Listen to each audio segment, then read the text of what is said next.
Bonjour à tous. Donc, merci de venir assister donc, à la table ronde sur la levée de fonds et notamment sur l'intervention des CVC dans ce contexte compliqué. Ça, on s'accorde tous à le dire qu'aujourd'hui, pour une start-up, lever des fonds, c'est moins évident qu'il y a ne serait-ce que 2 ans. Et on s'est accordé aussi sur le fait que finalement, les CVC, dans ce contexte-là, étaient un véritable atout pour les startups qui pouvaient finalement compter sur ce type d'investisseur vers lequel on ne se tourne pas naturellement quand on est une start-up. Alexandra, je te laisse te présenter et nous expliquer ce qu'est un CVC aussi, parce qu'on n'est pas tous habitués au terme CVC. Bonjour à tous, Alexandra Payès, je co-dirige le fonds de corporate venture de CNP Assurance Open CNP. Nous sommes un fonds early stage, on investit dans les startups entre 1 et 5 millions, en série A, série B, dans les startups liées aux métiers du groupe, donc FinTech, AssureTech, santé digitale et B2B services, donc cybersécurité. Et un peu aussi les risques climatiques. Notamment en préparant pour la table ronde, j'ai regardé les chiffres. Et CVC, si on regarde les stats, l'année dernière, ils ont investi, le niveau des investissements, ils ont baissé seulement de 2% comparé aux VC, qu'ils ont réduit leur investissement de 25%, ou même plus si on compare les chiffres. Et il y a nombreuses créations de CVC qui se sont en France et en Europe. Qu'est-ce que CVC, si on reprend les termes? C'est vraiment une structure d'investissement, aujourd'hui souvent structurée comme un fonds d'investissement avec une équipe séparée qui investit dans les startups aux différents moments de leur maturité. Il faut vraiment prendre en compte et avoir en tête la diversité des objectifs des CVC. Il y a les CVC qui sont portés par les objectifs stratégiques, donc vraiment l'innovation, les partenariats et souvent les investissements pré-M&A dans les startups, ou les objectifs financiers, donc la performance financière, comme n'importe quel fonds VC. Si on prend l'exemple d'OpenCNP, notamment nous, on se retrouve quelque part, on a le modèle hybride, on a le double objectif, on a l'objectif financier proche d'un fonds CVC et on a l'objectif des partenariats, de nouer les partenariats, de co-construire les use cases avec les startups et les métiers de groupe. François-Xavier, toi, le programme de CVC chez Massif, ça se rapproche de CNP Assurance ou vous avez encore une thèse différente? Ça se rapproche beaucoup. Bonjour à tous, ravi d'être avec vous. Je vais peut-être élaborer justement ce que disait Alexandra. Je pense que nos fonds se complètent pas mal. On a une vision un peu différente dans la mesure où si on reprend la chronologie et les 3 types de fonds, finalement, je pense qu'on va situer un cadre un peu plus bas en termes d'objectifs financiers. On ne parle pas d'objectifs purement financiers, on parle de critères d'encadrement à l'investissement et aux sorties. Et donc on a vraiment cette vision stratégique, partenariale qui va compter pour nous. On a un investissement qui se fait sous la forme de sponsoring métier, donc il y a un fit métier très fort à avoir, comme pour CNP bien sûr. Et c'est vraiment ça qui va venir finalement fixer le là un peu d'un investissement, toujours autour de nos métiers, comme pour CNP, que ce soit la santé, finance, épargne, toutes les thématiques de RIAD, pour aller chercher finalement des offres assurantielles, des offres de services qui vont compléter notre offre assurantielle et venir renforcer nos partenariats qu'on peut avoir avec ce type de société. Très bien. Donc, après nous avoir expliqué que vous êtes des atouts pour les startups, quels sont vraiment vos critères justement pour dire ok, cette startup-là, je vais aller investir chez elle ou je vais aller faire un partenariat, ou alors non, c'est pas encore le bon niveau de maturité. Quels sont vos critères particulièrement qui vont vous permettre de décider de l'investissement ou non dans une startup? J'attaque. Le premier, finalement, c'est un peu ce que je viens de dire, c'est un peu redondant, mais le fit métier est très important pour nous. on a une ambition d'avoir des synergies avec la société avec laquelle on va travailler et dans laquelle on va investir. On peut se dire aussi que ces synergies ne sont pas forcément des synergies de court terme. Si jamais on arrive à se dire qu'on peut travailler avec la structure à terme et co-construire une solution, on va bien sûr être tenté d'investir dans ce type de structure. Ça, c'est le premier cran pour moi. Le deuxième, c'est de se dire qu'on est partie prenante dans un projet comme ça lorsqu'on investit. Il y a la notion de co-construction et le fait de se dire qu'on va sur un projet commun. C'est très important lorsqu'on regarde, nous, ce type d'investissement, de se rappeler cet objectif-là.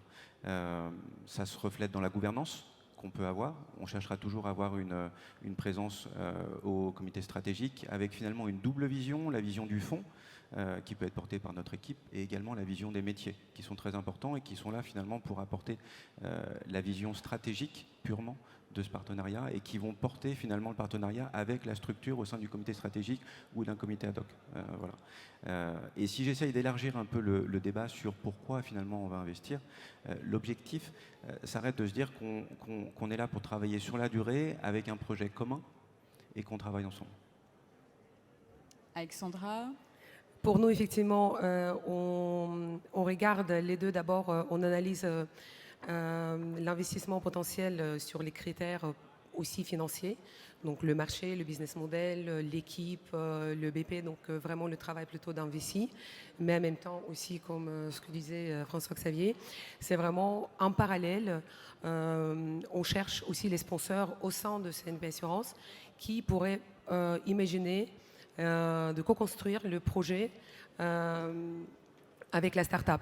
Donc vraiment, on sait que ici, c'est important de savoir, c'est que c'est vraiment la timeline est très différente. La timeline d'investissement et le timeline de projet, des interactions corporate. Mais parce que en fait, nous, on a une équipe dédiée au sein d'OpenCNP.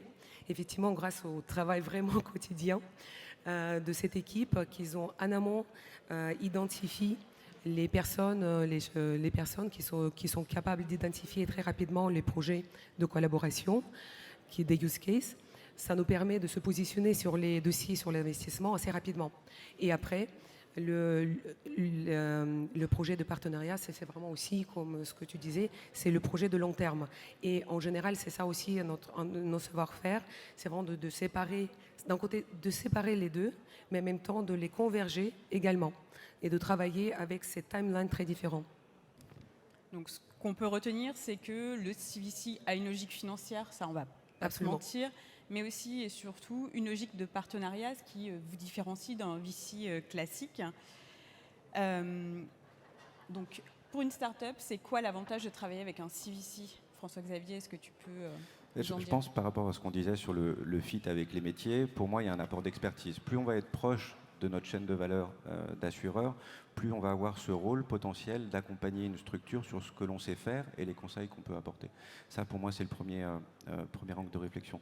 Le deuxième, il est finalement sur la typologie de nos groupes d'assurance, où je pense qu'on a une connexion importante, que ce soit au sein de la marque que l'on peut avoir, donc typiquement Massif pour nous, mais également dans un sens plus large, les connexions en termes de groupe AMA pour nous que l'on peut apporter en termes à la fois d'expertise technique et également d'apport d'affaires. On a des structures, et je ne veux pas rentrer dans le détail ni forcément citer de noms, mais on a des structures avec lesquelles on va travailler et apporter un tiers des revenus. C'est important, on peut d'ailleurs se poser d'une certaine façon la question de la cannibalisation d'une offre. Et il faut bien sûr que la structure reste ouverte sur l'externe, c'est bien sûr le sens de notre accompagnement. Mais pour moi aussi, l'apport qui peut se faire, c'est un apport d'affaires et que l'on peut mettre en place au fil du partenariat.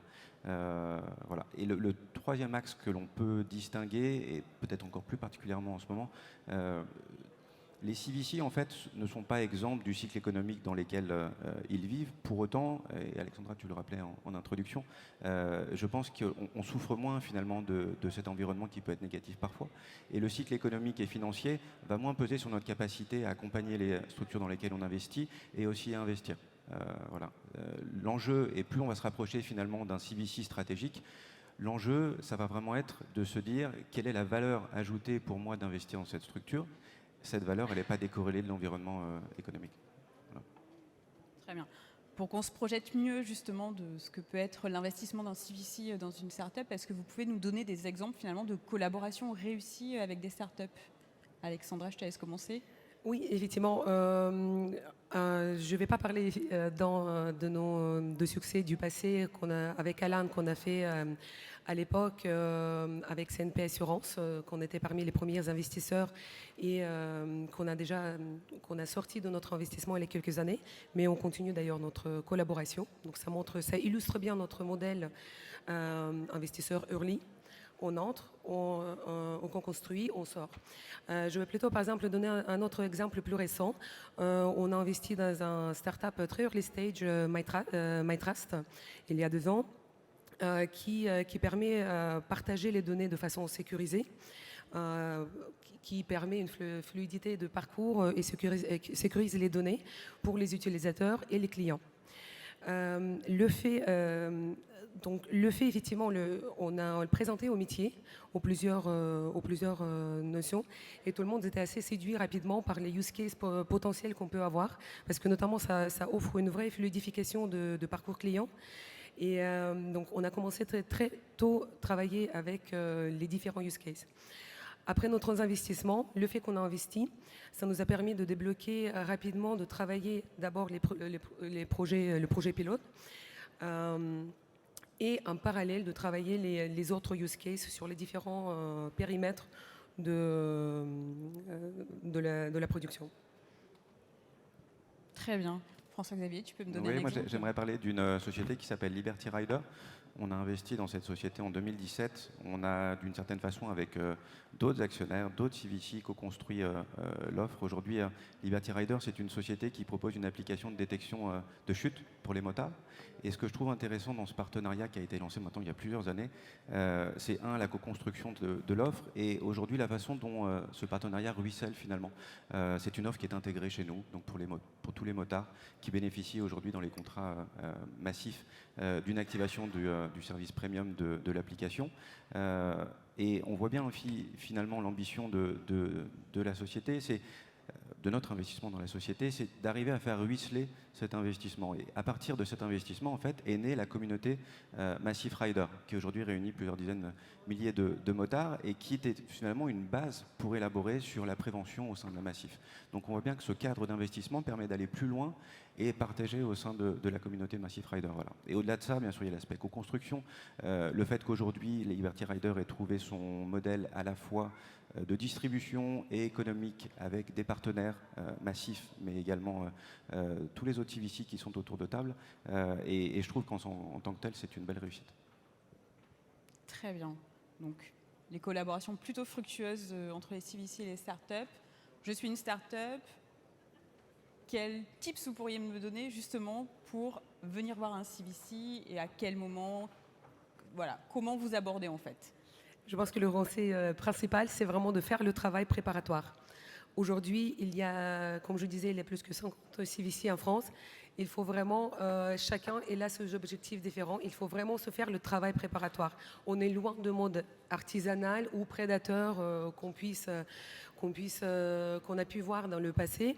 Et c'est vraiment de comprendre comment chaque CVC fonctionne pour adapter le discours, les interactions et pour surtout savoir est-ce que tel ou tel CVC il est vraiment adapté et si on pourrait imaginer le travail ensemble parce que clairement un investissement c'est une histoire de longue durée et c'est important de faire le partenariat éclairé. François-Xavier, quelques conseils peut-être? Oui, je compléterai en disant qu'il n'y a pas d'obstacle à travailler avec plusieurs CVC, aller taper à la porte de plusieurs CVC.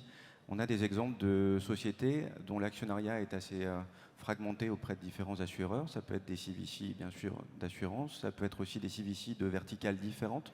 On l'a déjà vu. Et je pense qu'il n'y a pas de problème à collaborer comme ça. Il ne doit pas, en tout cas, y avoir de blocage pour les startups à se dire je peux envisager quelque chose d'un peu plus collectif que simplement aller taper à la porte de tel CVC et pas une autre. Et aussi en termes de maturité, est-ce que effectivement... à quel moment de ma maturité ou de ma croissance en tant que start-up je peux venir vous voir en fait? C'est souvent une question, est-ce que c'est trop tôt? Est-ce qu'on attend vraiment des start-up relativement avancées dans leur business ou vous pouvez aussi investir finalement un peu early stage? Pas forcément. Nous, on peut commencer à investir en pré-série A. Seria, donc assez une maturité assez jeune. Mais encore une fois, c'est vraiment très individuel. Il faut souvent aussi entretenir les relations avec les corporates. Et souvent, je pense que ce qui est important, les équipes de corporate venture, c'est souvent les passerelles entre les métiers du groupe et l'écosystème startup, l'écosystème innovation. Donc c'est important d'entretenir cette relation en amont, même il n'y a pas d'investissement pour les certains. Donc il n'y a pas de bon ou de mauvais moment, malgré tout, c'est quelles sont les erreurs mais à ne pas commettre pour justement éviter de s'obérer certaines opportunités justement avec les CVC. Moi, je dirais angler vraiment le sujet autour de la façon dont on peut travailler ensemble. Un partenariat à terme, bien sûr, mais l'objectif, c'est vraiment de parler au métier avant même de parler, à mon avis, aux responsables de fonds CVC. Et de notre côté, on essaye vraiment d'intégrer finalement les métiers, nos sponsors, très tôt dans la discussion en disant est-ce que c'est quelque chose qui peut vous servir? Qu'est-ce qu'on pourrait faire avec cette société? Et donc, pour moi, au-delà de l'aspect très préparatoire, en fait, en venant nous voir, il y a ce côté très particulier des CVC par rapport aux VC. On peut bien sûr parler critères financiers, objectifs de TRI et autres, mais à la fin, ce qui va vraiment peser et ce qui apportera de la valeur pour nous, c'est le fait de se dire comment est-ce qu'on peut travailler ensemble. Et envisager ça sous cet angle, pour moi, est la meilleure façon de le faire. Et de se dire que finalement, pour revenir à la question de la maturité, comme pour Alexandra, je pense qu'on intervient assez tôt, finalement. Et il nous est également arrivé d'avoir des réflexions. On parlait de co-développement, on peut aussi parler parfois de co-réflexion. Et à la fin, on peut y aller ou pas y aller. Mais en tout cas, on a déjà eu des réflexions sur des dossiers d'investissement où on se disait le produit n'est pas forcément là, ou en tout cas pas tel que potentiellement on pourrait nous l'envisager. Mais parlons, en fait. Peut-être que vous n'irez pas dans cette direction, mais on a un intérêt, je pense, à aller sonder d'autres types de solutions distribuées. Très bien.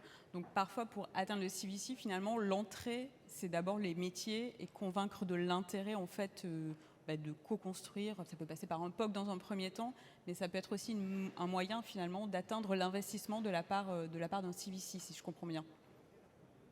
Les deux modèles fonctionnent, hein, je pense. D'accord. Donc ça peut être à la fois sur l'aspect assez financier, mais ça peut aussi être sur l'aspect très métier. Très bien. Donc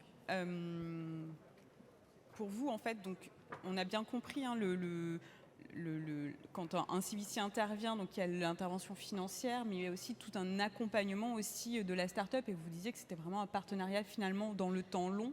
Est-ce que vous pouvez expliquer un petit peu en quoi finalement consiste cet accompagnement tout au long, pendant une partie de la vie de la start-up, pendant l'investissement?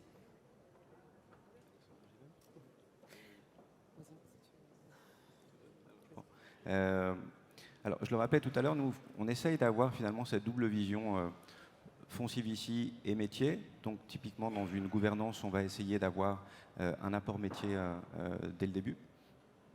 Après, un actionnaire est censé représenter l'entreprise dans laquelle il a investi. Donc, on essaye de créer aussi des comités ad hoc vraiment dédiés en fait, aux partenariats qu'on peut nouer et pas venir forcément nourrir une discussion pendant un comité stratégique qui porterait uniquement sur un partenariat propre à nos structures. Donc voilà, le but c'est d'avoir cette approche-là. Concernant l'investissement lui-même, on a je pense peut-être un peu la différence par rapport à CNP, on a plutôt des réserves sur l'horizon de détention. En fait, on va essayer de vraiment pas se fixer de limite en se disant dans la mesure où on crée un partenariat et un actif commun, on va essayer de sortir un peu de la logique de VC pure qui est de se dire moi je veux une clause de liquidité au bout de 5 ans où je veux envisager quelque chose en tout cas pour une sortie au bout de 5 ou 7 ans et on se met d'accord là-dessus, en tout cas pour une forme de trajectoire ou de discussion. On cherchera toujours à se dire si le partenariat marche, on veut préserver cet actif et donc on essaye de rentrer avec cette logique-là et de l'accompagner sur la distance. Ça ne veut pas dire qu'on ne peut pas sortir, qu'on ne peut pas en parler, mais en tout cas c'est un peu les espèces de guidelines qu'on essaye d'avoir dès le début de la discussion. Pour CNP, vous êtes pareil dans vraiment le temps long et l'investissement, ou en tous les cas, la participation dans les startups de manière vraiment pérenne en fait. Oui, on est bien sûr dans le temps assez long comme aussi dans le VC, souvent entre 5 et 7 ans. On est assez flexible. Également, on est, comme j'ai d'ailleurs cité un exemple avant, on n'est pas forcément, même s'il y a un partenariat qui marche, on pourra également envisager la sortie et prendre, en général sur cette partie, on est plutôt à casquette financière pour nous concernant. Donc effectivement, ça montre que même avec les thèmes, les thématiques et philosophies assez proches, on peut avoir la façon d'aborder ces sujets différemment. La clé, c'est toujours vraiment de discuter de façon assez transparente. La communication est clé. Très bien. Donc, comment vous voyez finalement vos rôles de CVC dans l'avenir? Est-ce que ça va être un rôle qui va finalement continuer à avoir cette trajectoire d'accompagnement et de temps long? Ou est-ce que vous voyez aussi une transformation, vous, dans vos métiers de CVC, et notamment dans l'investissement des startups aujourd'hui? Je pense que les CVC vont de plus en plus professionnaliser et on voit d'ailleurs aujourd'hui ce mouvement avec les certains groupements des CVC qui apparaissent et qui commencent à être assez actifs. Par exemple, encore une fois, juste de quelques chiffres, il y a 100 CVC créés l'année dernière et aujourd'hui, on est vraiment sans la pression des investisseurs externes comme pour le marché VC, et avec les objectifs d'innovation, de transformation stratégique, souvent qui répond, qui est vraiment au centre pour beaucoup des corporates, les CVC vont de plus en plus prendre le rôle d'un investisseur, d'un type d'investisseur à part, se construire entre les fonds les VC classiques, les family office, d'autres institutionnels. Donc, pour moi, ça va être professionnalisation davantage de ce type d'investissement. Vous serez au cœur finalement de l'innovation, en tous les cas, enfin de l'innovation chez les corporates au final. Oui, je pense que pour aller vraiment dans ce sens-là, l'open innovation est là et le sens de l'histoire, c'est qu'elle se prolonge. Moi, je viens du secteur bancaire où assez tôt, on s'est posé la question de la concurrence des fintech pour les grands groupes bancaires en disant que c'était une réelle menace. Et à un moment, je pense que dans les états-majors, peut-être pas dans tous, mais on se disait comment apprivoiser ça, comment s'en nourrir, comment en tirer profit. Et je pense que le virage a quand même très bien été pris et ce qui se passe dans le monde bancaire peut être répliqué tout à fait pour l'assurance et d'autres secteurs. L'enjeu, c'est peut-être plutôt de résister aux GAFAM que de voir ce qu'on peut faire, en tout cas quel type de concurrents on peut trouver chez des startups. Et on voit bien à travers ce qu'on vient d'évoquer que les partenariats qu'on a développés et la façon dont on essaye de se nourrir des deux côtés permet aux deux parties d'avancer et d'écrire une histoire ensemble. Donc finalement, les startups qui, dans un premier temps, pouvaient être perçues comme une menace, aujourd'hui, c'est plus une opportunité pour vous, finalement, de croître aussi, avoir de la croissance dans vos entreprises respectives. Absolument. Très bien. Est-ce qu'il y a des questions parmi l'auditoire, justement, pour savoir comment aborder ces CVC, parce qu'on en a 2 ici. Pas de questions? Bon, très bien. En tous les cas, Alexandra, François-Xavier, je vous remercie et à très bientôt. Merci pour l'invitation. Merci.